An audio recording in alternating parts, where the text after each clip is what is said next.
a gente sente que a crise passou, a gente conseguiu sair dessa crise. Acho que principalmente na pecuária o mercado conseguiu sair bem rapidamente dela. Eu vou conversar agora com o Nilton Martini, diretor comercial da UCBvet, sobre essa crise recente no setor de pecuária. Vocês que produzem insumos, como é que vocês lidaram com essa situação toda? Logo no começo, né, quando surgiu o boom da crise, né, sobre a pecuária no Brasil, imediatamente a gente tentou se reposicionar, né, chegar próximo ao produtor, e nós tivemos dificuldade, principalmente em reajustar, né, os nossos produtos de acordo com os custos, né? A gente sofreu bastante com a alta do dólar, né, quando isso afeta diretamente as nossas importações. E a situação está mais equacionada atualmente? É um setor competitivo, vocês competem diretamente com empresas de fora que fornecem aqui para produtores brasileiros, não é? Exatamente. A gente sente que a crise passou, a gente conseguiu sair dessa crise. Acho que principalmente na pecuária o mercado conseguiu sair bem rapidamente dela. A nossa concorrência, ela basicamente ela é com as multinacionais. As multinacionais normalmente elas fazem polos industriais ao redor do mundo, têm uma escala muito grande, e nós, enquanto empresa média brasileira, uma empresa 100% nacional, tem que fazer um equilíbrio entre exportação e importação para conseguir rediar e não ter grandes prejuízos com o câmbio, né? Hoje, o que vocês ouvem dos produtores? Como é que está a exportação, o consumo interno? Houve uma queda, a gente sabe, mas da parte do produtor, qual é a realidade? O que vocês ouvem? A gente sente, tá, pelo que a gente escuta, que o produtor ele ainda está um pouco cismado. Ele está segurando o quanto ele pode o boi, na expectativa de melhorar o preço. Isso quando a gente está falando do boi de carne, né? Já na produção leiteira, o leite está numa fase que ele está com preço baixo, né? O que também com certeza é reflexo dessa crise, dessa recessão, dessa diminuição, principalmente no consumo. Então eu acredito que é um momento difícil, que a gente tem que se adequar, né, à realidade do Brasil e se preparar para o que está por vir, né, na expectativa que isso passe o mais rapidamente possível. Você falou sobre o câmbio, de que maneira isso interfere nessa indústria?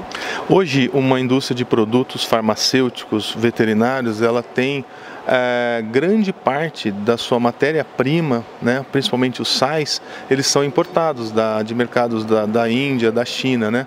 Então afeta diretamente, né? Grande parte do custo produtivo é baseado no câmbio. Então toda vez que você tem uma alta elevada do dólar, isso afeta diretamente o seu custo de produção. E aí, como o grande consumo do que nós produzimos é no Brasil, você, por outro lado, dentro do Brasil, tem um mercado que se encontra numa recessão, você tem muita dificuldade de aumentar o seu produto. Então você teve uma alta nos seus custos, mas você não consegue repassar isso para o consumidor final, porque ele não paga, né? Internamente, como tem sido a gestão, uma vez que vocês não conseguiram reajustar preços em meio a essa crise?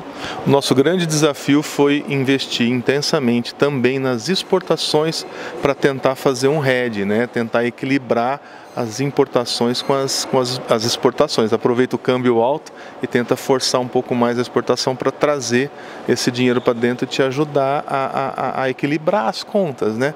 É isso. Que mercados internacionais vocês lançam seus produtos, vocês vendem? Hoje nós exportamos principalmente para os países da América Central, para a América do Sul e alguma coisa na África, Angola principalmente.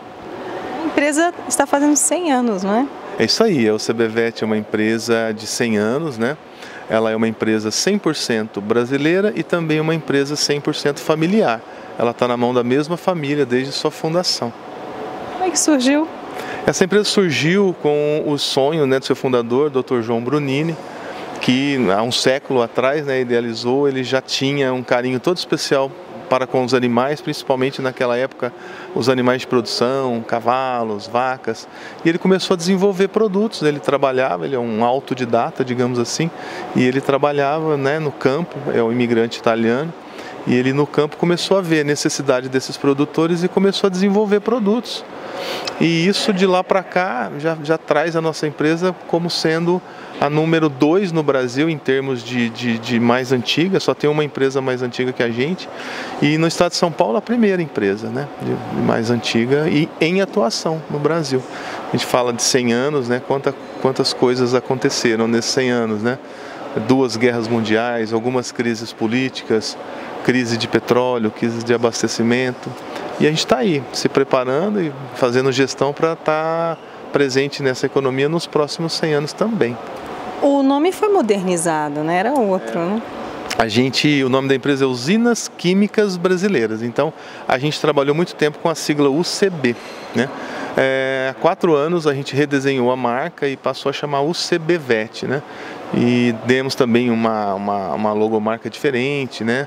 Modernizamos um pouco a logo, mas trazendo junto com ela a essência do seu fundador, que tem o toque de farmacêutico, o U da empresa, você vê que lembra uma ampola, né? Então tem tudo isso no design. Newton, como é competir com os grandes? Esse mercado realmente é agressivo, a empresa entra com insumo e o produtor já compromete a safra dele, né? Existe esse tipo de operação. Como é que é competir realmente com essas grandes multinacionais?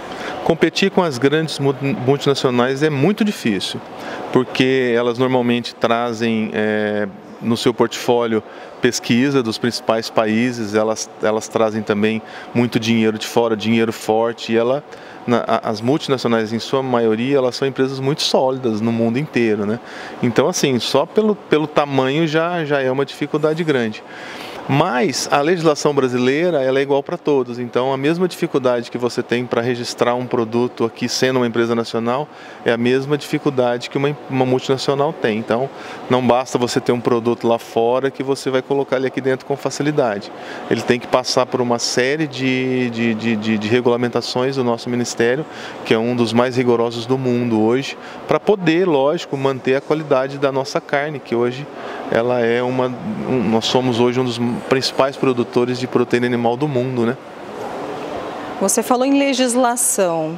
O que você concorda, até por questão de saúde pública, e o que é exagerado e que pode inviabilizar negócios, crescimento, competitividade frente aos grandes no exterior? Então, hoje eu concordo bastante com a legislação brasileira, porque quando você produz hoje um medicamento que vai ser colocado no animal que vai servir de alimento humano, então com certeza tem que ter essa rigorosidade. Hoje o que seria interessante era que a gente tivesse um tempo menor, principalmente de liberação de novos produtos. Porque hoje, para você liberar um produto, o tempo de análise do Ministério ele chega a ser grande, ele chega a demorar 2 anos, 3 anos. Então é difícil você hoje fazer uma estratégia de médio e longo prazo. Se você vai desenvolver um produto, você tem que idealizar ele hoje para talvez torná-lo um produto comercial para daqui 5, 6, 10 anos, né? Então esse tempo de planejamento ele fica longo. Mas que a legislação tem que ser rigorosa, eu concordo plenamente, principalmente porque nós somos um dos maiores produtores de carne do mundo, né? Então a gente tem que dar essa segurança, né, que a gente chama de segurança alimentar para quem consumir a nossa carne, saber que ela está entre os controles mais rigorosos do mundo, né, permitindo assim uma qualidade de nível internacional. E em comparação com a legislação destes países que são abastecidos pelos seus produtos? Hoje, dos países que a gente exporta, eles têm uma base na legislação brasileira para adentrar nos seus países. Então, só o fato de termos o registro no Brasil já é um cartão de visita para esses países. Então, isso torna o nosso acesso muito mais rápido.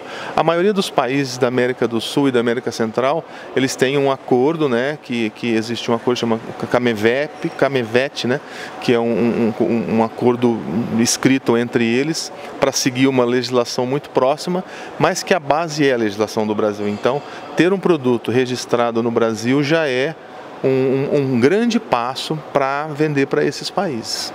E os números da empresa? Os números da empresa vão bem. Esse é um ano que, o ano passado, a gente cresceu pelo menos 2 vezes mais do que o mercado, e esse ano a gente está projetando crescer, fechar o ano com um crescimento em torno de 15%, que é um crescimento de 2 dígitos, né? É um crescimento bem interessante, ele é arrojado. A gente teve uma primeira parcial no primeiro semestre que eu julgava que era um dos mais difíceis, e a gente já conseguiu fechar o primeiro semestre com um crescimento de 13% perante o ano passado. A gente está considerando isso um número muito importante, principalmente por conta desse período que a economia estava um pouco mais abalada. Para o segundo semestre a gente está muito confiante, a gente acredita que os principais tumultos, né, principalmente no campo político, já se consolidaram de alguma forma, assim, pouca coisa vai mudar esse ano que possa vir a afetar, a gente torce por isso, o nosso mercado, mas a gente está acreditando muito num segundo semestre muito promissor. E o agronegócio brasileiro ele tem uma força própria dele, né? Ele consegue se sobressair dos principais mercados e sair das principais crises, talvez até por conta, né, de sermos um grande produtor e fornecedor de alimento para o mundo. Então isso nos torna diferentes, né? Qual a perspectiva para 2018? Fechando esse ano dentro do que a gente espera, para 2018 a gente tem uma projeção de investimentos, principalmente em lançamento de novos produtos, e toda vez que se lança novos produtos a gente tem uma expectativa melhor. A nossa expectativa continua positiva para o ano que vem, não estamos projetando um mega crescimento, mas a gente vai procurar crescer acima do mercado. A nossa expectativa, se a gente fechar esse ano com um crescimento de 15%, a gente para o ano que vem deve trabalhar na casa de pelo menos 10% de crescimento, ou seja, acima daquilo que o mercado está esperando crescer. Newton, muito obrigada pela sua primeira participação aqui com a gente na Ducascope TV. Eu que agradeço, disponha. Obrigada. Luciene Miranda para a Ducascope TV.